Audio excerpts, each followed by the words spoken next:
Hello everyone. तो आज हम स्टार्ट करने वाले हैं अपना संस्कृत का पहला चैप्टर व्याकरण परिचय। तो इसमें हम माहेश्वरी सूत्र के बारे में देखेंगे और जितनी भी थोड़ी टर्मिनोलॉजी है उसके बारे में अच्छे से समझेंगे और उसके बाद उच्चारण स्थान देखेंगे। तो आइए स्टार्ट करते हैं। तो हम बात करते हैं व्याकरण परिचय। देखो, व्याकरण परिचय से बताने से पहले जो मैंने पहला लेक्चर लिया था आपको बेसिक ऑफ संस्कृत वाला, उसमें अगर आपने ध्यान से देखा होगा तो उसमें कई डाउट आए होंगे आपको।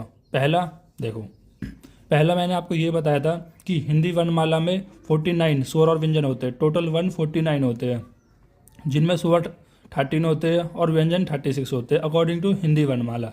और हमारे संस्कृत वर्णमाला के अनुसार स्वर कितने होते हैं 9, व्यंजन कितने होते हैं 33 और वो कितने होते हैं 42 1 टोटल। अब ये दोनों में देखो, हिंदी का तो मैंने आपको बता दिया था, लेकिन संस्कृत का कैसे था। संस्कृत का तो हम देखेंगे किस तरह से स्वर और व्यंजन के टोटल मिला के टोटल 42 1 होते हैं। ठीक, पहला डाउट आपका ये क्लियर होगा। दूसरा ये क्लियर होगा जो मैंने आपसे बताया था ना कि स्पर्श वर्ण, मतलब इसको हम बाद में देखेंगे। ठीक है, अब यहाँ पर इसको काट दो। तो और दूसरा ये अस्त क्या है और ऊष्म क्या है और संयुक्त क्या है, ये चीज़ भी हम देखेंगे। दो डाउट हो गए। तीसरा आपका ये डाउट होना चाहिए कि सर जब हमने बताया था कि जो स्वर होते हैं, जो स्वर और व्यंजन, मतलब व्यंजन को आप प्रोनाउंस नहीं कर सकते इंडिपेंडेंटली। तो कुछ आप जैसे कि आप बिल्कुल नहीं पता हो तो कुछ ये भी सोच सकते हो सर कैक है बोल तो रही है, उन इनमें कहाँ स्वर है। सर आपने बताया था ये स्वर है ये स्वर है, तो कै में कौन सा स्वर है। ठीक है, जैसे यह हो गया वह हो गया। ठीक, तो मैं आपको ऐसा बताना चाहता हूँ, ऐसा बताने ये समझाना चाहता हूँ। जैसे देखो, मान लो ये है, यह युद्धि है, तो ये क्या है, ये एक व्यंजन है। ठीक, और हमने क्या था, व्यंजन को हम इंडिपेंडेंटली प्रोनाउंस नहीं कर सकते, मतलब बिना स्वर के इसको हम बोल नहीं सकते। सर इसमें कहाँ स्वर है, आपने डाउट आना चाहिए कि सर इसमें कहाँ स्वर है। लेकिन जब हम इसका संधि विच्छेद करेंगे तो इसमें आएगा एक स्वर, ये प्लस ए, यह प्लस ए, यानी कि व्यंजन के अंदर क्या छुपा होता है, स्वर छुपा होता है। इसलिए हमने कहा कि हम इनको बिना स्वर के नहीं बोल सकते। अगर आप खुद फील करने की कोशिश करोगे तो खुद फील करने की कोशिश करो, ये ए आ रहा है ना, उसमें उसमें ए छुपा है, यानी कि बिना व्यंजन को आप स्वर के बिना नहीं बोल सकते, मतलब व्यंजन को आप स्वर के बिना नहीं बोल सकते। तो आपको समझ में आने चाहिए मैंने 3 डाउट क्या बताए हैं। पहला, हिंदी वर्णमाला में 49 1 और संस्कृत वर्णमाला में 42 1। आज हमें ये देखना है किस तरह से माहेश्वरी सूत्र के अनुसार स्वर 9 और व्यंजन 9 टोटल डिवाइड करके 42 1 होते हैं। पहला डाउट ये समझना है। दूसरा, ये स्पर्श वर्ण क्या होते हैं, अनस्त वर्ण क्या होते हैं और ऊष्म संयुक्त वर्ण क्या होते हैं। ठीक, 2 डाउट हो गए। तीसरा मैंने आपको बता दिया है कि किस तरह से व्यंजन को हम स्वर के बिना नहीं बोल सकते हैं। अब हम बात करते हैं अपने चैप्टर को स्टार्ट करते हैं। तो चलिए स्टार्ट करते हैं। व्याकरण परिचय में जैसे पहले क्या बताया है, पहले बताया भाषा के बारे में। देखो, अब भाषा क्या होती है। भाषा मैंने आपको पहले भी बताया है, मतलब भाष धातु से जो बनी होती है। भाष धातु से क्या बनी होती है, हमारी भाषा शब्द बना हुआ होता है, मतलब भाष धातु से ही भाषा शब्द बना हुआ होता है। और जिसका अर्थ क्या बताया है कि अपनी मन की बातों को स्पष्ट करना या अपनी मन की बातों को आगे तक पहुंचाने का जो कार्य करती है वो क्या करती है, भाषा करती है। भाई मैं अब एक हिंदी भाषा बोल रहा हूँ तो मैं क्या कर रहा हूँ, अपनी हिंदी भाषा के थ्रू आपको समझाने का कार्य कर रहा हूँ। ठीक है, अगर मैं अगर मैं इंग्लिश बोलता तो इंग्लिश भाषा के माध्यम से आपको समझाने की कोशिश करता, तो वही होती है भाषा। फिर हम देखते हैं व्याकरण को। व्याकरण ऐसा शास्त्र है जो शब्दों को व्यवस्थित एवं नियमित करने का कार्य करती है। भाई ग्रामर क्या है, भाई जैसे हम इंग्लिश में पढ़ते थे कि फ्यूचर के लिए वाज लगेगा और प्रेजेंट के लिए हैज़ हैव लगेगा। ठीक है, तो इस तरह से, तो उसी तरह से व्याकरण भी कह रहा है। व्याकरण एक ऐसा शास्त्र मतलब ग्रंथ है जिसमें हम जो भी शब्दों को व्यवस्थित और नियमित रूप से, मतलब एक रूल एंड रेगुलेशन से कोई शब्द को बोले। ठीक, जैसे मैं बोल रहा हूँ एक रूल एंड रेगुलेशन से बोल रहा हूँ। अगर मैं यहाँ पर कुछ भी बोलने लग जाऊँ, ठीक है, जैसे कोई सेंटेंस है, राम खाना खाता है और राम खाता है खाना, तो ये व्यवस्थित ऑर्डर नहीं है ना, एक सीक्वेंस रूल नहीं है इसमें, कोई भी आगे पीछे मैंने ले दिया। ठीक है, प्रेजेंट को आगे लगा दिया, फ्यूचर को पीछे लगा दिया, इस तरह से। तो ग्रामर क्या है, ग्रामर कह रहा है कि ग्रामेटिकल एरर ना हो, यानी कि आपकी ग्रामेटिकल एरर ना हो, उसी को हम कहते हैं व्याकरण। तो हम बात करते हैं माहेश्वरी सूत्र के बारे में। तो ये माहेश्वरी सूत्र में देखो मोस्ट इंपॉर्टेंट है। क्यों कह रहा हूँ मैं, क्योंकि इसमें से सबसे ज़्यादा चांसेस होते हैं आपके 4 से 5 MCQ बनने के। अगर आप इसको समझोगे नहीं तो अब मैं बिल्कुल कह सकता हूँ कि आप उसको MCQ भी नहीं कर पाओगे, क्योंकि इसमें मेन आपको समझना है। पहले हम देखते हैं पर्याय। देखो, माहेश्वरी सूत्र का आपको मैं नाम बता दूं, क्यों, ये भगवान शिव को ही माहेश्वर के सूत्र के उनका नाम पड़ा है, मतलब माहेश्वरी सूत्र भगवान शिव के नाम पर ही पड़ा है। ठीक है, अब सूत्र का मतलब तो आपको पता ही है, फॉर्मूला होता है। फिर हम बात करते हैं माहेश्वर सूत्र को और क्या क्या हम नाम कह सकते हैं, यानी पर्याय की बात करते हैं।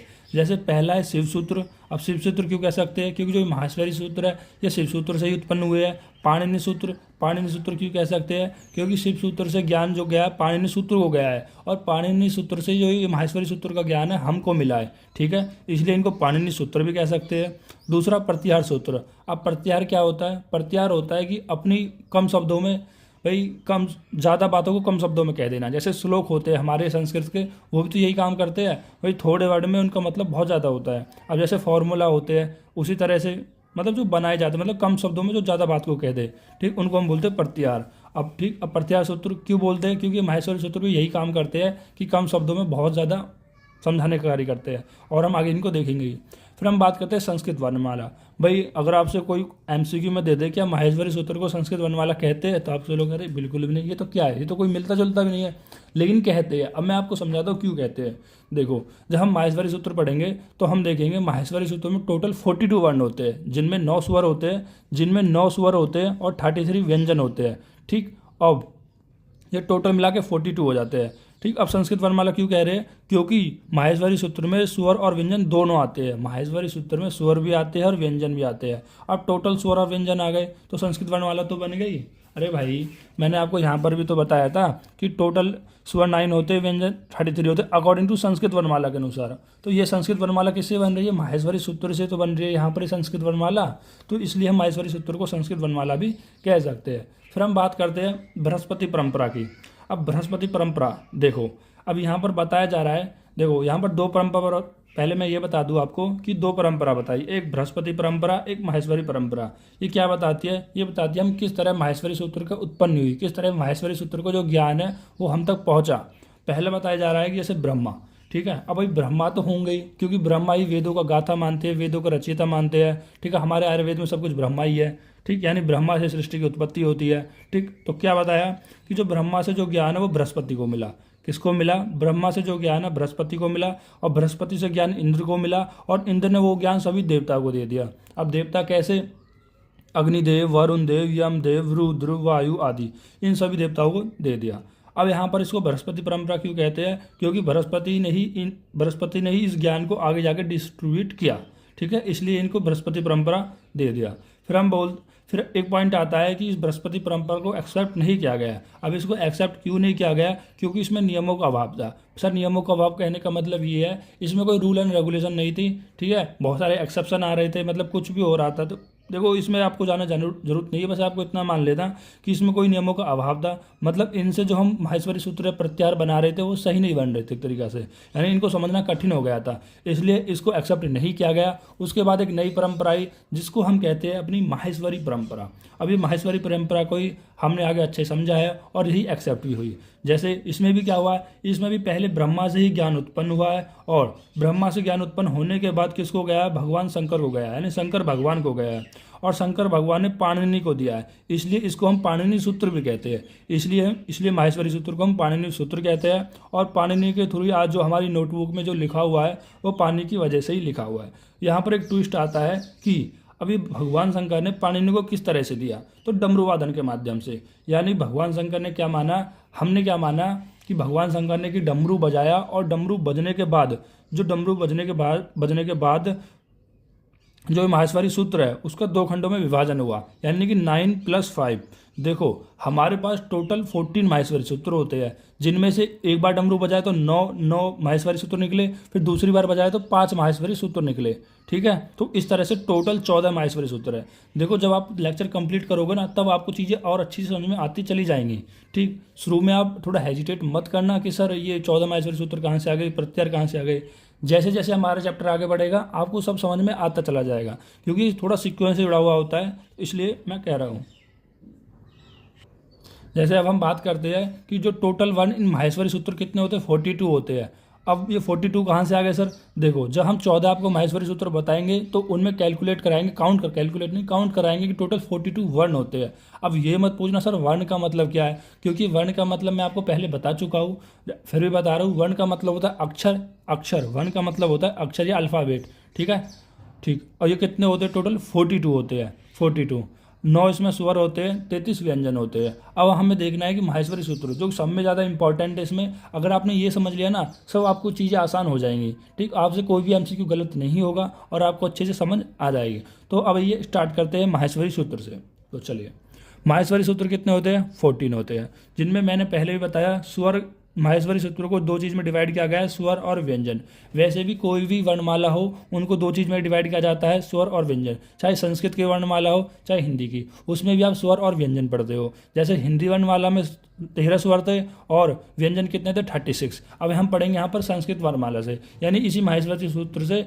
देखो, पहले मैंने आपको बताया था ना, माहेश्वरी सूत्र को हम संस्कृत वर्णमाला भी कहते हैं, क्योंकि इसी माहेश्वरी सूत्र से हमारे स्वर और व्यंजन मिलकर बने होते हैं। अब स्वर कितने होते हैं? 9। व्यंजन कितने होते हैं? 33।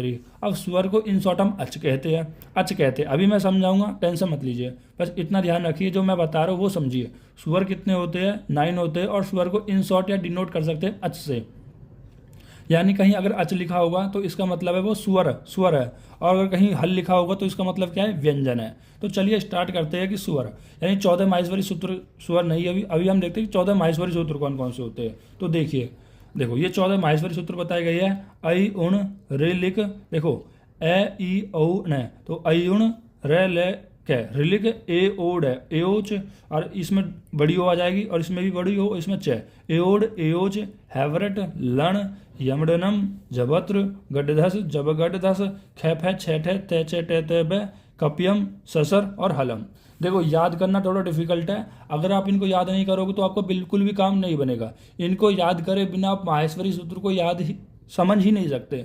कहने का मतलब है, अगर आपको क्वेश्चन सॉल्व करने हैं तो इनको तो याद करना ही पड़ेगा। अब कैसे याद करो, आपको करने हैं। मैंने तो रट के किया है, आप भी रट के कर लो, ठीक है। तो आयुन रिलिक कम से कम 10 बार बोलो, 4-5 बार लिखो, तो अपने आप याद हो जाएंगे। और फिर अगले दिन खुद ही माइंड में रिकॉल करना। जैसे आज आपने पढ़े है तो कल जब मॉर्निंग में उठ रहे तो आप इन्हें रिकॉल करने की कोशिश करना, क्योंकि अगर आप इनको रिकॉल कर पाओगे तो ये परमानेंट आपके याद हो जाएंगे। अगर रिकॉल नहीं हो रहे तो फिर से देखिए, जब तक रिकॉल नहीं हो तब तक देखते रहिए। तो हम बात करते हैं माहेश्वरी सूत्रों के बारे में। तो फिर से बता रहा हूँ, अयुण रिलिक एओड एओच हैवरट लण यमडनम जभत्र गडधस जब गडधस खैफ है छैठ है तैच है तैतैब कपियम ससर हलम। देखो आपको एक एक शब्द याद होना चाहिए। आपको ए याद होनी चाहिए, आपको छोटी ई याद होना चाहिए, छोटा ऊ याद होना चाहिए, न याद ऋषि याद ले याद कै, ए ओड है और ए ओच है, ये सब कुछ। इसमें एक मात्रा है, इसमें 2 मात्रा है, इसमें 1 मात्रा है, इसमें 2 मात्रा है। ये आपको सब कुछ याद होना चाहिए, ठीक है। अगर आप एक भी शब्द मिस करोगे तो आपका प्रत्याहार जो सूत्र आते हैं क्वेश्चन में वो गलत हो जाएंगे, ठीक। फिर इनका कोई फायदा नहीं होगा, इसलिए बार बार लिख के प्रैक्टिस कीजिए, तभी आपको याद हो जाएंगे। तो अब हम समझाते हैं कुछ आपको और पॉइंट, जैसे कि हर एक माहेश्वरी सूत्र के लास्ट में क्या लगा होता है, ये ऐसे डंडा लगा होता है। जैसे मान लो ये न था ना, ये इस तरह से न, तो इसमें ये लगा हुआ था। तो ये क्या होता है, इसको हम बोलते हैं इत संज्ञक। जो डंडी सी लगी होती है इसको हम बोलते हैं इत संज्ञक। और इसका मतलब क्या है, जो लास्ट में ना ये स्वर रहा ना ये व्यंजन रहा, ठीक है। वैसे तो हम इसको व्यंजन में काउंट कर सकते हैं। मतलब व्यंजन में काउंट क्यों कर सकते हैं, क्योंकि जब किसी के पीछे ये हलंत लग जाते हैं तो इसमें कोई भी स्वर नहीं होता, कोई भी स्वर नहीं होता, ये क्या हो जाता है, व्यंजन हो जाते हैं, ठीक। यहाँ पर मैंने लिख रखा है नॉट स्वर एंड नॉट व्यंजन, मतलब आप इसको व्यंजन में काउंट कर सकते हो। भाई मैंने अभी आपको क्या समझाया था, रुको अभी काम पे गई। देखो मैंने आपको क्या समझाया था कि जब भी कोई वर्ण को अगर आप संधि विच्छेद करोगे तो इसमें क्या आएगा, ये आ जाएगा और प्लस ए, मतलब इसका संधि विच्छेद में क्या हुआ भाई, एक ए आ गया और ये आ गया, ठीक। इसमें संधि में और ज़्यादा अच्छे से डेटेंगे किस तरह से इनको ब्रेक करते हैं, ठीक है। तो अब यहाँ पर इसके पीछे क्या लग जाएगा, हलंत लग जाएगा। और ये हलंत क्या समझाता है, हलंत ये समझाता है कि अब इसमें कोई भी आगे स्वर नहीं है, अब इसमें स्वर नहीं है, अब इसको आप व्यंजन कह सकते हो, ठीक है। जैसे कि अगर मैं आपसे पूछूं भाई बताओ कि ये है और ये है, ठीक, इनमें से कौन सा व्यंजन है, तो आप क्या कहोगे, सर ये व्यंजन है। तो बिल्कुल गलत कह रहे हो आप, ये व्यंजन नहीं है, क्योंकि इसके अंदर स्वर छुपा होता है। जब भी किसी के पीछे हलंत लग जाता है, हलंत क्या है, एक डंडी है, अगर वो डंडी लग जाती है तो आप कह सकते हो व्यंजन है, मतलब इस डंडी से आप पहचान कर सकते हो व्यंजन की, ठीक। अब जैसे इन क्या है, ये 14 माहेश्वरी सूत्र है, इन सब के पीछे एक एक डंडी लगी होती है, इन सब के पीछे एक एक डंडी लगी होती है, ठीक। कै के पीछे, डे के पीछे, जितना भी 14 आप लिखोगे इन सब के पीछे एक डंडी लगी होती है। तो आप क्या कहोगे, और इन 14 जो डंडी लगी होती है इन वर्ण को क्या कहते हैं, इत संज्ञक वर्ण कहते हैं। और इस संज्ञक वर्ण का मतलब होता है कि जब भी आप प्रत्याहार लिखोगे, ठीक है, अभी हम समझाएंगे प्रत्याहार क्या होता है। जब भी आप प्रत्याहार लिखोगे तो इनका लोप हो जाता है। लोप मतलब गायब हो जाती है, ठीक। गायब कैसे अभी समझाएंगे, बस समझ लीजिए जो मैं कह रहा हूँ, ठीक है। तो अब टोटल कितना हो जाएंगे सर, 14 माहेश्वरी सूत्र है तो 14 ही संज्ञक वर्ण हो जाएंगे। सिंपल तो है, बिल्कुल सही कह रहे हो। लेकिन होते कितने, 15। अब 15 कहाँ थे, एक आता है यहाँ पर ट्विस्ट, कौन सा, नंबर 6 पर। आप जाइए नंबर 6 पर। नंबर 6 पे क्या होता है, जब आप लन का करोगे, लन को ब्रेक करोगे, देखो ये छठा माहेश्वरी सूत्र होता है हमारा लन। तो जब आप लन को ब्रेक करोगे तो यहाँ पर आ जाएगा ले और ए और न, ठीक है, ले ए न। देखो ये न तो है, जब ले को आप ब्रेक करोगे तो यहाँ पर ए और आ जाएगा, ए और आ जाएगा। और ए क्या होता है, मतलब कुछ नहीं है, जब आप ले को ब्रेक करोगे तो ले में क्या बन जाएगा, ये ए आ जाएगा, ठीक। तो अभी कैसे आते हैं ना, ये हम अगले वाले चैप्टर में देखेंगे, संधि वाले में। अभी वैसे आप इतना सा याद कर लीजिए कि इसमें ही कह रहा है कि इसको ब्रेक करने पे एक और आ जाता है, एक और इत संज्ञक वर्ण आ जाता है, इसको हम ए बोलते हैं। और ये न तो हमारे इत संज्ञक वर्ण पहले से ही है, ठीक। ये 2 इत संज्ञक वर्ण हो गए भाई। टोटल 14 माहेश्वरी सूत्र थे तो 14 तो हो गए, ठीक है। लेकिन 6 नंबर में एक और इत संज्ञक वर्ण एक्स्ट्रा आ गया तो कितने हो जाएंगे, टोटल 15 हो जाएंगे। अब ये 14, अब इन 14 को तो हम व्यंजन कह सकते हैं या नहीं कह सकते, खुद बताओ भाई। जब भी किसी के पीछे ये हलंत लग जाता है, जैसे इसके पीछे हलंत लग गया, क्या के पीछे हलंत लग गया, तो इनको हम व्यंजन कह सकते हैं। लेकिन जो यहाँ पर एक है, 14 तो व्यंजन हो गए, यानी 14 इत संज्ञक व्यंजन हो गए, ठीक है, जिनका बाद में लोप हो जाएगा। मतलब इनको हम गायब कर देंगे जब प्रत्याहार सूत्र लिखेंगे।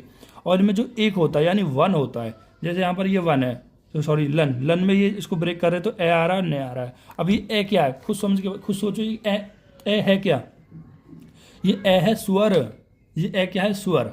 अभी हम संस्कृत के डिनोट करके भी बताएंगे कि 9 स्वर कौन कौन से होते हैं। वैसे तो आपने हिंदी वर्णमाला में देखा था ए आ ई छोटा ऊ बड़ा ऊ, तो ये सब स्वर होते हैं, सेम ऐसे ही होते हैं, बस थोड़े इसमें थोड़ा सा फर्क होता है संस्कृत वर्णमाला में स्वर का, ठीक है। तो ये क्या हो जाएगा, स्वर, यानी पहला ऐसा स्वर है जो इस संज्ञक है। अगर एमसीक्यू में आ जाए कि ऐसा कौन सा वर्ण है जो स्वर होते हुए भी इस संज्ञक है, तो आप क्या लिखोगे, ए, ठीक है।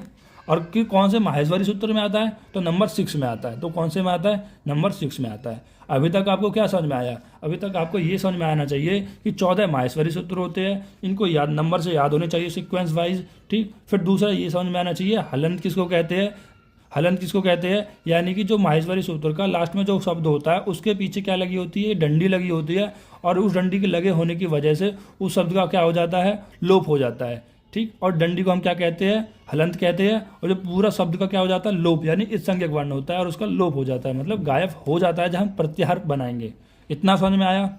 और दूसरा क्या तीसरा पॉइंट क्या समझ में आया कि 14 हमारे पास माहेश्वरी सूत्र है तो 14 ही हमारे पास इस संज्ञक वर्ण होंगे। और एक और एक्स्ट्रा होता है जो कि लन में आपको मिलता है, जो क्या होता है इस संज्ञक वर्ण, स्वर, यानी पहला ऐसा स्वर होता है जो हमारा इस संज्ञक होता है। तो इस तरह से टोटल 15 हमारे पास क्या हो जाएंगे, इस संज्ञक वर्ण हो जाएंगे। तो अब हम आगे स्टार्ट करते हैं। देखो आई होप आपको अच्छे से समझ में आ रहा होगा। अगर आ रहा है तो आप वीडियो को लाइक कर दीजिए। फिर हम देखते हैं कि हाउ टू यूज माहेश्वरी सूत्र।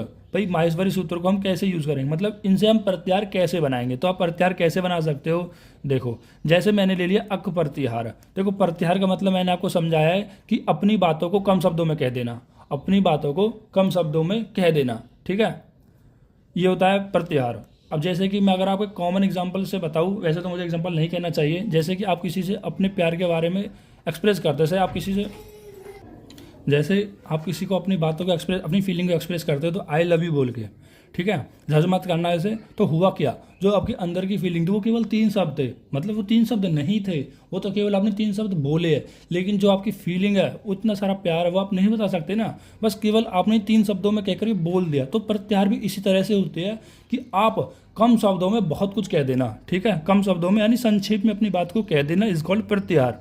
तो अब हम देखते हैं कि हम माहेश्वरी सूत्र में किस तरह से प्रत्याहार का यूज करते हैं। जैसे पहला आता है अक प्रत्याहार, ध्यान से समझो, अक प्रत्याहार।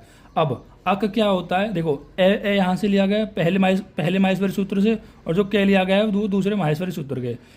देखो यहाँ पर होता क्या है, पहले माहेश्वरी सूत्र का पहला और दूसरे वाले का लास्ट का। जैसे मैं अक बोल देता, अड बोल देता, अच बोल देता, कुछ भी बोल सकता था, ठीक। देखो प्रत्याहार कैसे बनते हैं कि आपको एक पहला माहेश्वरी सूत्र का पहला शब्द और उसका लास्ट का शब्द, लास्ट का आप कोई सा भी ले सकते हो। जैसे मान लो मैं री लेता और यहाँ पर टे लेता तो रिट आ जाता, तो रिट प्रत्याहार लिखो।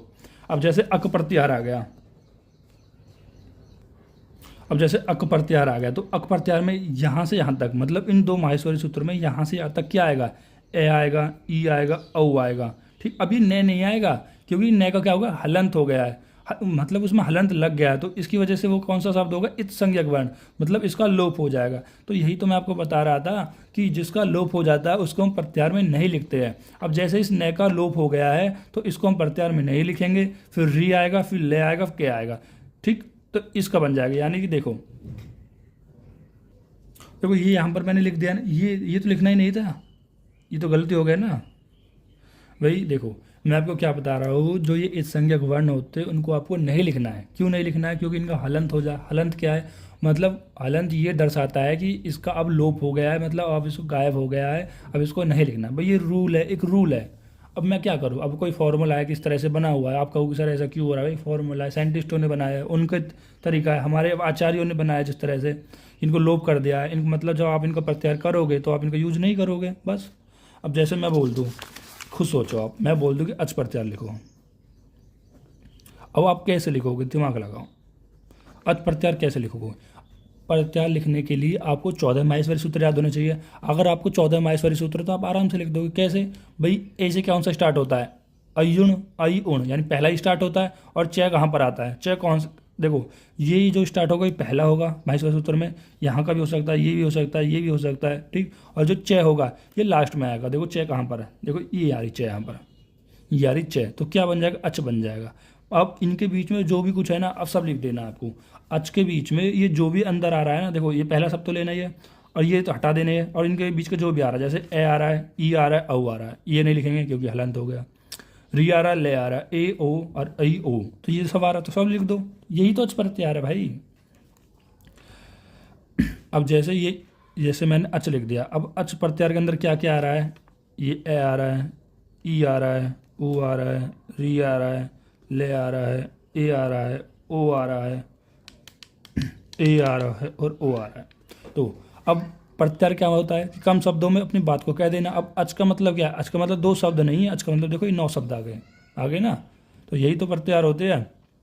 अब जैसे मैं बोल दूँ आपको, जैसे मैं बोल देता हूँ हम का प्रत्याहार लिखिए। अब हम का प्रत्याहार आप कहाँ से ढूंढोगे, जो हर हम किसी का जो ये पहला वर्ड होगा किसी का और ये अंतिम वर्ड होगा, देखो कहाँ पर ढूंढो। जरूरी नहीं है, बस मैं एक बता रहा हूँ, कोई यहाँ से भी दे सकता है, ये दे सकता है, मैं दे सकता है, ये हम दे सकता है। ठीक, मैं एक समझाने के लिए बता रहा हूँ। जैसे हम देखो, इनको सॉल्व करने से पहले आपको करना क्या है, एक पेज पे 14 माहेश्वरी सूत्र को लिख लेना है, तब जाके इनको करना है। अगर एग्जाम में कोई क्वेश्चन आ जाए तो आपको 14 माहेश्वरी सूत्र लिख लेने हैं, तब जाके इन प्रत्याहार को सॉल्व करना है। जैसे हम देखेंगे, पहले हमें हैवरेट में है आ रहा है और मैं कहाँ आ रहा है, यम डनम में आ रहा है। तो यानी है लिखना है, यह लिखना है और बे लिखना है और रे लिखना है। टे का तो हलंत हो गया, ये नहीं लिखना। ठीक, और ले लिखना है, ने का हलंत हो गया, ये ले लिख रहा, और ये लिखना है ना खाली मैं, डे ढक्कन, ने और ने, बस हो गया। ये हो गए आपके प्रत्याहार। तो आपको समझ में आए होंगे प्रत्याहार हम कैसे लिखते हैं। ठीक, अब देखो, अब इन 14 माहेश्वरी सूत्रों में 9 स्वर होते हैं और 33 व्यंजन होते हैं। अब इनको समझाता हूँ 9 स्वर और 33 व्यंजन कैसे होते हैं। देखो, हमने अभी एक प्रत्याहार करा था अच प्रत्याहार। हमने कौन सा प्रत्याहार करा था, हमने करा था अच प्रत्याहार। और यही अच प्रत्याहार को हमने क्या बोला था, हमने बोला था स्वर। देखो मैंने यहाँ पर ही बोला है कि हमने अच प्रत्याहार, स्वर को हम अच प्रत्याहार से डिनोट कर सकते हैं, अच से या अच प्रत्याहार से डिनोट कर सकते हैं। अब क्यों कर सकते हैं, क्योंकि इस अच के अंदर ही हमारे टोटल 9 स्वर आ जाते हैं। अभी 9 स्वर कौन कौन से होते हैं, देखो अच कौन से, ये ए और च, ये ए यहाँ पर आ रहा है और च यहाँ पर आ रहा है, यानी इसके अंदर जितने भी वर्ण होंगे आप मुझे काउंट करके बताओ कितने वर्ण हैं, खुद काउंट करो। देखो, पहला वर्ड लेना ए, ई, ओ। अब ये न का क्या हो जाएगा, लोप हो जाएगा, ये नहीं लेना। री, लू, ए, ओ, ए, ओ। अब ये च का लोप हो जाएगा, ये नहीं लेना। तो टोटल कितने वर्ण हो गए, 1 2 3 4 5 6 7 8 9। और यही आपके स्वर होते हैं, इसलिए हम इनको अच भी कहते हैं। यही आपके स्वर होते हैं और इसलिए हम इनको अच भी कहते हैं। तो इस तरह से हमारे संस्कृत वर्णमाला में 9 स्वर होते हैं। ठीक, अब व्यंजन कौन से होते हैं? व्यंजन को हम क्या कहते हैं? व्यंजन को हम कहते हैं हल। तो हल कौन से? ये हल, ये हल और ये ल। तो इनके बीच का है, इनके बीच के जितने भी वर्ण होंगे वो सब किसके अंदर आ जाएंगे? वो इन सबको हम क्या कहेंगे? व्यंजन कहेंगे। देखो, है आएगा, ये आएगा, बे आएगा, रे आएगा, इसका तो लोप हो जाएगा, ले आएगा, इसका लोप हो जाएगा, ये सब आएगा। मतलब जिनके भी लास्ट वर्ड है इन सबको हटा देना और सबको लिख देना। इस तरह से काउंट करोगे तो टोटल 33 वर्ण आपके आ जाएंगे। तो ये हो गए आपके व्यंजन, जिनको हम हल्बी से डिनोट कर सकते हैं। आई होप आपको ये अभी तक समझ में आए होंगे। मैं फिर से एक बार रिकॉल कर देता हूँ थोड़ा सा। हमारे माहेश्वरी सूत्र 14 होते हैं, 14 आपने ये लिखे भाई, आपको क्या याद रखना है? 14 माहेश्वरी सूत्र होते हैं, 14 आपको याद रख लेने हैं। ठीक, उनमें 9 स्वर होते हैं, ऐसे चैतक। अच प्रत्यार लिखोगे तो इसलिए हम इनको स्वर भी कहते हैं। स्वर को हम अच भी कहते हैं क्योंकि इनमें 9 हमारे स्वर आते हैं इनके अंदर। और 33 व्यंजन होते हैं हल, हल सर, और इनके अंदर जो भी आता है इन सबको आपको लिख देना है, ये सब आपके हो जाएंगे। अब इससे ज़्यादा मैं आपको इसमें कुछ भी नहीं समझा सकता भाई। अब देखो, अभी जो मैंने यहाँ पर समझाया, अब इसको थोड़ा मैंने थ्योरी में लिख दिया आपके लिए। माहेश्वरी सूत्र या शिव सूत्र परियोडिस वाई शंकर तांडव नृत्य है। यानी जब भगवान शिव जी ने तांडव किया था, नृत्य किया था, जब नृत्य करते थे वो तांडव करते अपने, आपने देखा भी होगा भगवान शिव जी को तांडव करते हुए। तो उस टाइम पे जब उनका डमरू बज रहा था तब ये 14 माहेश्वरी सूत्र की उत्पत्ति हुई थी। ठीक, जिसका ज्ञान आगे जाके पाणिनि को मिल गया, और पाणिनि का ज्ञान हमको हमारी उन ग्रंथों में लिखते ग्रंथ से हमने पढ़ लिया। फिर 14 सूत्र मूल स्वरूप ही पाणिनि व्याकरण है। ठीक है, मतलब जो 14 माहेश्वरी सूत्र है उन्हीं से हमारी जो व्याकरण बनी होती है, यानी स्वर और व्यंजन। फिर माहेश्वरी सूत्रों में अंतिम हलंत वर्ण की इत्संज्ञक हो जाती है। जो माहेश्वरी सूत्र है इनमें जो अंतिम वर्ण होता है, इनका जो अंतिम वर्ण होता है इसकी क्या हो जाती है? इत्संज्ञक हो जाती है, मतलब लोप हो जाता है। जैसे कि ने जैसे अयुण में जो ने आ रहा था, इसमें जो लास्ट की ये डंडी लगे इसको हलंत कह रहे हैं, और डंडी लगने की वजह से इत्संज्ञक वर्ण हो जाएगा, और इसे गाएगा लोप कह देते हैं। इस तरह स्पष्ट है कि माहेश्वरी सूत्रों में कुल 15 वर्ण इत्संज्ञक है। टोटल कितने वर्ण है? देखो, 14 माहेश्वरी सूत्र थे और 14 के लास्ट में क्या लगा था? ये डंडी लगी थी, यानी 14 ही इत्संज्ञक थे। तो 14 तो ये हो गए, और एक और आपको याद रखना 6 नंबर, जिसमें लन, जिसमें एक स्वर भी क्या होता है हमारे पास? एक स्वर भी क्या होता है? इत्संज्ञक होता है, इत्संज्ञक होता है, यानी पहला ऐसा स्वर होता है जो इत्संज्ञक होता है। नहीं, टोटल 14 कितने होते हैं? व्यंजन इत्संज्ञक होते हैं। तो इस तरह से मिला के हमारे पास कितने हो जाते हैं? इस तरह से मिला के 15 इत्संज्ञक वर्ण हो जाते हैं। अब इस संज्ञा प्रत्यार में नहीं लिखा जाएगा, इनका लोप हो जाएगा। ये मैं आपको समझा चुका हूँ प्रत्यार लिखने की। अभी प्रत्यार आएगा, फिर से समझाएंगे, कोई टेंशन लेने की बात नहीं है। फिर हम बात करते हैं प्रत्यार के बारे में। प्रत्यार मैंने कितनी बार बताया है? अपनी बातों को कम शब्दों में कहना, संक्षेप में कहना इज कॉल्ड प्रत्यार। 14 सूत्रों में प्रमुख 42 प्रत्यार बनते हैं। जो 14 सूत्र होते हैं उनमें कितने प्रत्यार बनते हैं? 42 प्रत्यार बनते हैं। ठीक है, देखो 42 वर्ण अलग थे, जो मैंने यहाँ पर आपको देखो, जो मैंने यहाँ पर बताया था ना, टोटल वर्ण कितने होते हैं? 42। टोटल वर्ण कितने होते हैं? 42। अगर आप इन्हें काउंट करोगे 1 2 3 4 5 6 7 8 9 10 11 12 13, ये कितने आएंगे? 42। लेकिन इनसे प्रत्यार कितने बनेंगे? प्रत्यार भी 42 ही बनेंगे। ठीक है, अभी इन्होंने किस तरह से मैथ लगाई है वो मुझे नहीं पता, बस आपको एक नंबर याद रख लेना है कि 14 सूत्रों से 14 प्रत्यार बनते हैं बस। फिर हम बात करते हैं प्रत्यार की डेफिनेशन, जो हम आपको समझा रहे थे। प्रत्यार बनाते समय किसी भी प्रारंभिक वर्ण से लेकर अंतिम वर्ण, मतलब कोई भी आप प्रारंभिक वर्ण ले सकते हो। ठीक है, जरूरी नहीं है आप केवल ये ए ही लो, इसका री लो, मतलब हर एक शब्द का पहला ही लो, जरूरी नहीं है। आप ई से भी ले सकते हो, आप ले से भी ले सकते हो। ठीक है, देखो किसी प्रारंभिक वर्ण से लेकर अंतिम इत्संज्ञक वर्ण तक। ठीक, दूसरा पॉइंट क्या है? दूसरा है कि अंतिम, यानी जो ये इत्संज्ञक वर्ण होगा वो अंतिम होना चाहिए। जैसे अगर आपको खुद को कोई प्रत्यार बनाना है तो आप कैसे बनाओगे? आप एल ऐसे नहीं बना सकते भाई, पहला वर्ड आप कोई भी, इनमें से पहला वर्ड कोई भी ले सकते हो। ठीक है, ए ले लो, ई ले लो, ऊ ले लो। ठीक, या इसका भी देखो, ए ले लो, ई ले लो, ऊ ले लो, पहला वर्ड तो आप कोई भी ले सकते हो इसमें से। जैसे मान लो आपने ए ले लिया, और दूसरा क्या है? दूसरा अंतिम इत्संज्ञक वर्ण होना चाहिए। अब तो आपको चाहे ये लेना पड़ेगा, ये लेना पड़ेगा, ये लेना पड़ेगा।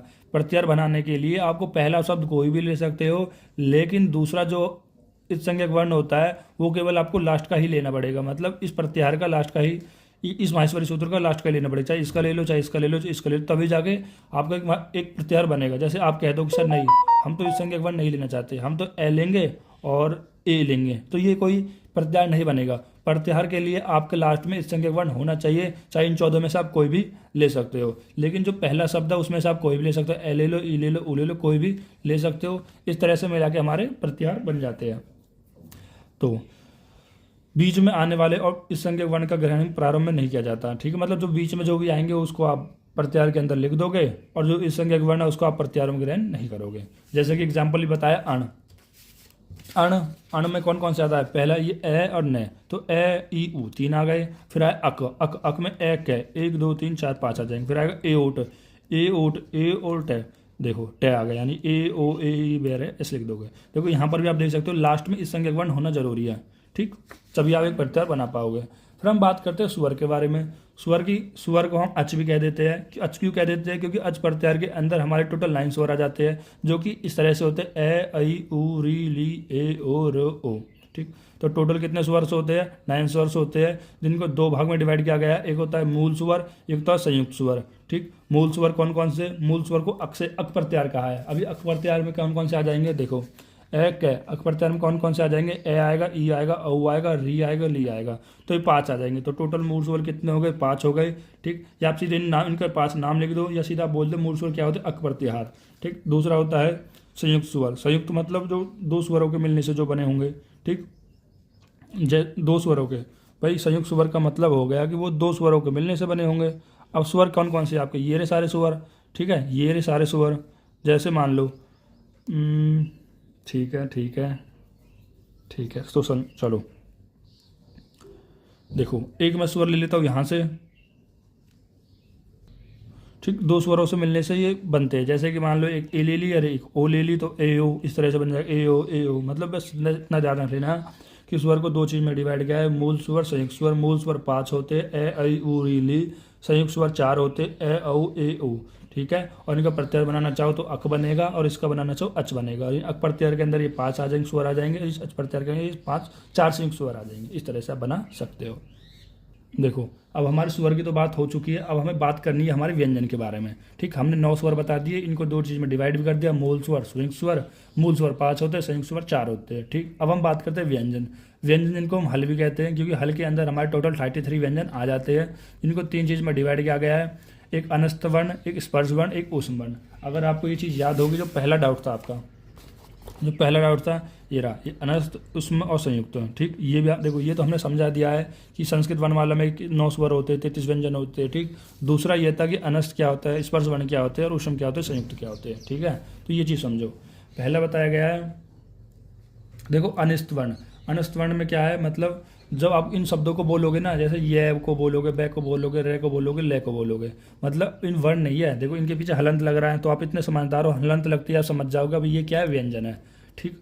मतलब इन व्यंजनों को बोलने पर जो आपकी वायु है वो अंदर ही रह जाए, नाम से समझो ना, अंत इस्त, अंदर ही रह जाए, ठीक, ठीक, अंदर ही रह जाए। तो इस तरह से आप समझ सकते हो, ठीक। अनिस्त वर्ण में क्या होता है, जब भी आप यन प्रत्यय वाले शब्दों को, यन प्रत्यय वाले शब्दों को, वर्णों को जब आप उच्चारण करते हो, तो उसमें जो आपकी वायु है, मतलब कौन सी वायु, प्राण वायु, जो भी किसी शब्द को बोलने के लिए हेल्पफुल होती है, मतलब शब्दों को निकालते, वो आपके अंदर ही रह जाए। खुद बोल के देखो, ये ऐसा लगता है कि अंदर ही है, ठीक। वे रे, खुद फील करने की कोशिश करो तो आपको चीज़ समझ में आएंगे, ठीक। ये तो अब आप इसको याद कैसे करोगे, कि अनिस्तम वर्ण के अंदर ये 4 वर्ण होते हैं, तो 4 वर्ण को तो नहीं, मैं इसको प्रत्याहार को याद कर लेते हैं। अगर आपको ये प्रत्याहार याद कर लोगे, तो इस प्रत्याहार के अंदर कौन कौन से वर्ण होते हैं ये अपने आप याद हो जाएंगे।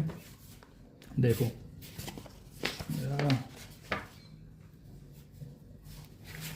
कहाँ गया भाई, ये रहा।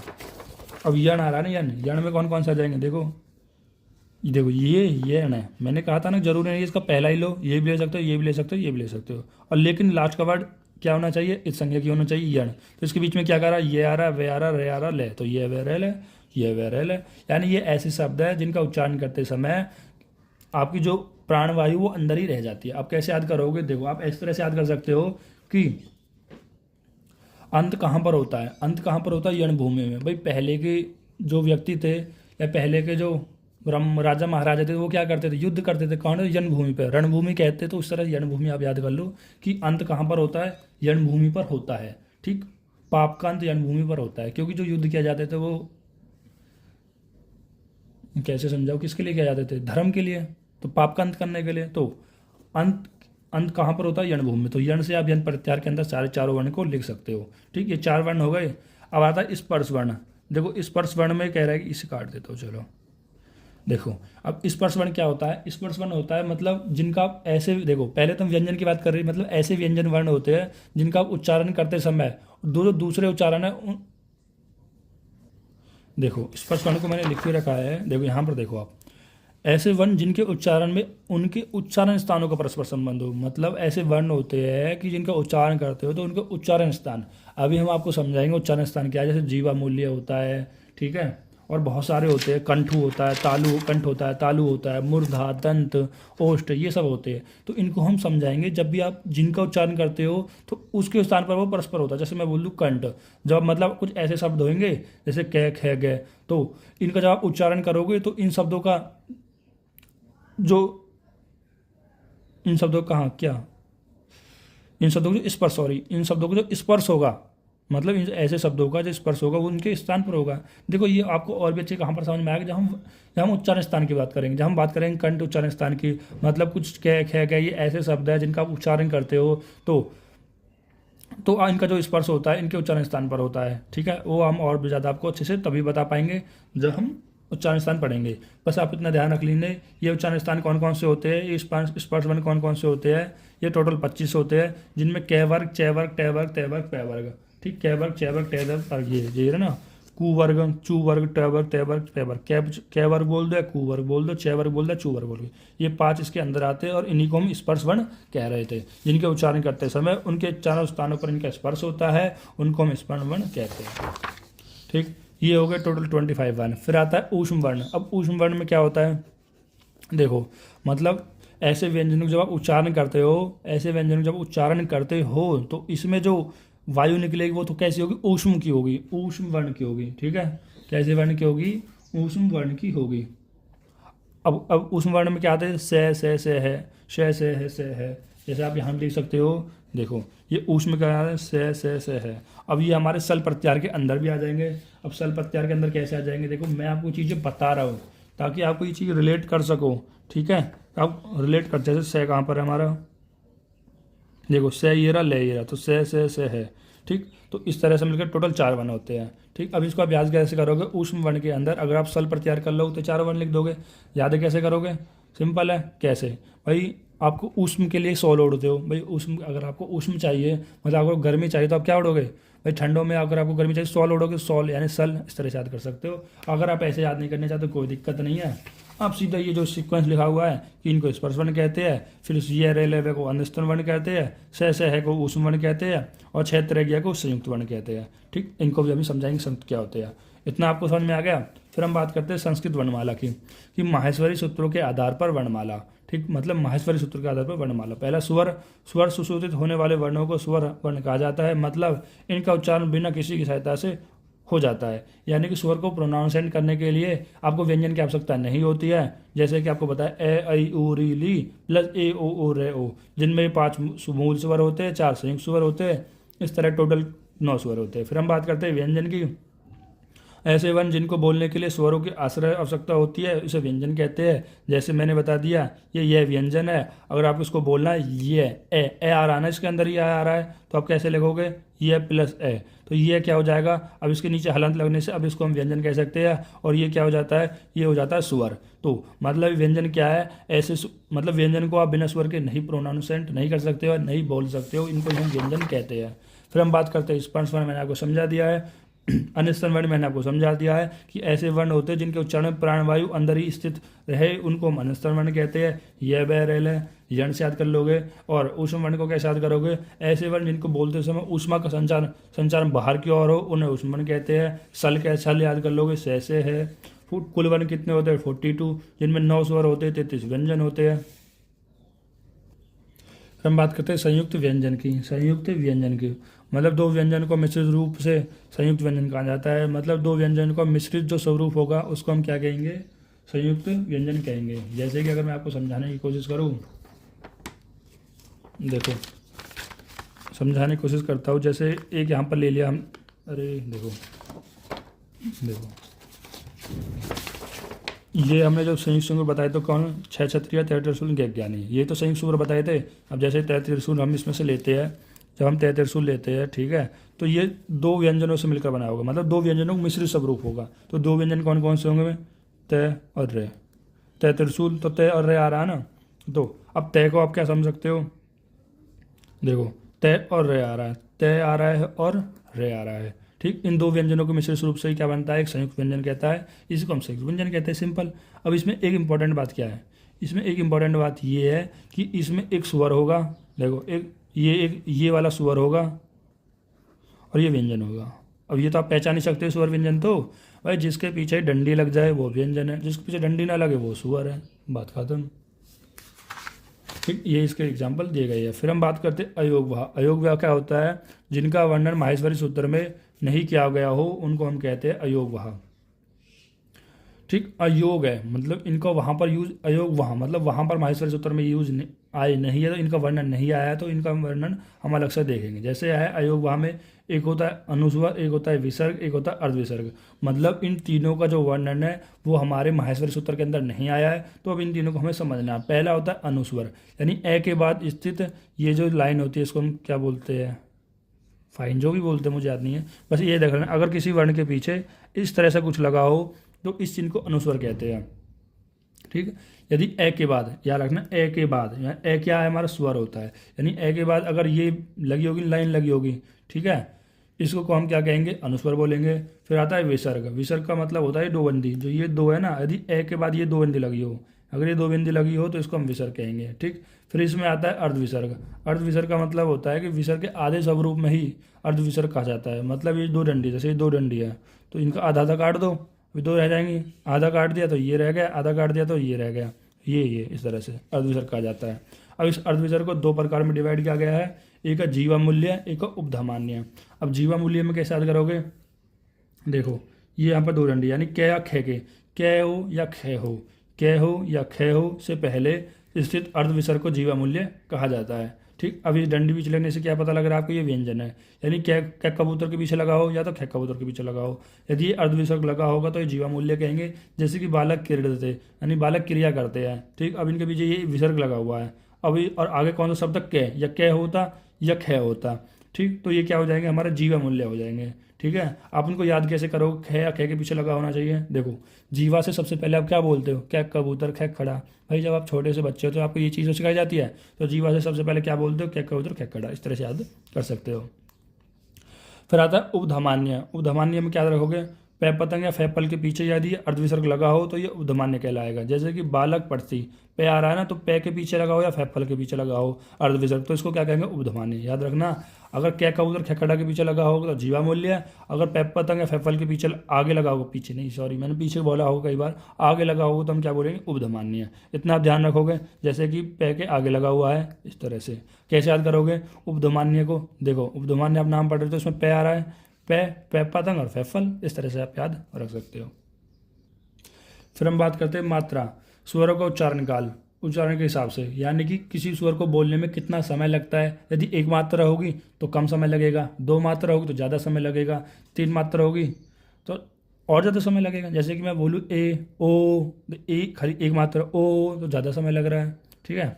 अब हास्व में एक मात्रा होती है, दीर्घ में दो मात्रा होती है, प्लुत में तीन मात्रा होती है। जैसे ए आ, फिर ए के तीन बार कर दो आ, इस तरह से। प्लुत में कितनी बार होगा, तीन, मतलब इसमें तीन मात्रा होती है और इसमें सबसे ज़्यादा अधिक समय प्लुत में ही लगता है। जैसे यहाँ पर लिखा भी है ह्रस्व स्वर मात्रा, यानी धीमे स्वर में उच्चारण, धीमे स्वर में इनका उच्चारण हो, इनका धीमे स्वर में इसलिए उच्चारण होता है क्योंकि इसमें मात्रा भी एक ही लगी होती है। जिन स्वरों के उच्चारण में केवल एक मात्रा का समय लगे या कम से कम समय लगे उनको हम ह्रस्व स्वर मात्रा कहते हैं। जैसे कि इसके एग्जाम्पल दिए गए हैं ए ऐ ऊ री ली, ठीक। इनमें क्या हो रहा है, या तो कम समय लग, देखो इनमें मात्रा भी एक ही है, ए ई और एक ही मात्रा है, और इनका एक मात्रा होने की वजह से इनमें समय भी कम लगता है। और काउंट करोगे तो कितने हैं, ये पाँच है, यानी पांच ह्रस्व स्वर होते हैं। आपको याद रखना है कौन कौन, ए ऐ ऊ री ली। फिर दीर्घ स्वर मात्रा, यानी ये ऊंचे स्वर में उच्चारण होता है, मतलब इनका ऊंचे स्वर में बोला जाता है। जिन स्वरों का उच्चारण काल में ह्रस्व स्वरों की अपेक्षा दोगुना समय लगता है। जैसे मान लो इसमें 0.1 सेकंड लग रही है तो इसमें 0.2 सेकंड लगेगी, ठीक। जैसे कि एग्जाम्पल दिया गया है ए ऐ ऊ री ए ओ, इन 8 को दीर्घ कहा गया है, ठीक। और इनमें एक नहीं लिया गया है। अगर आप इसमें सोचोगे तो कौन सा नहीं लिया, खुद बताओ। देखो इसमें ले नहीं लिया गया है, इसमें ले नहीं लिया गया है, लू नहीं लिया गया है, ठीक है। इसमें लू नहीं लिया गया है, ये ध्यान रखना आप, इसमें लू नहीं लिया गया, इसको हम आगे समझाएंगे, ठीक। दीर्घ स्वर में कितनी मात्रा होती है? टोटल मात्रा है, इसमें 2 मात्रा होती है। कितने शब्द होते हैं, कितने वर्ण होते हैं? 8 की दीर्घ मात्रा है, जैसे आ ई औ। अभी देखो ये सारे स्वर के हैं, इतना भी ध्यान रख लेना, ये सारे स्वर के, कभी आप इनको व्यंजन समझने लगो, ठीक है।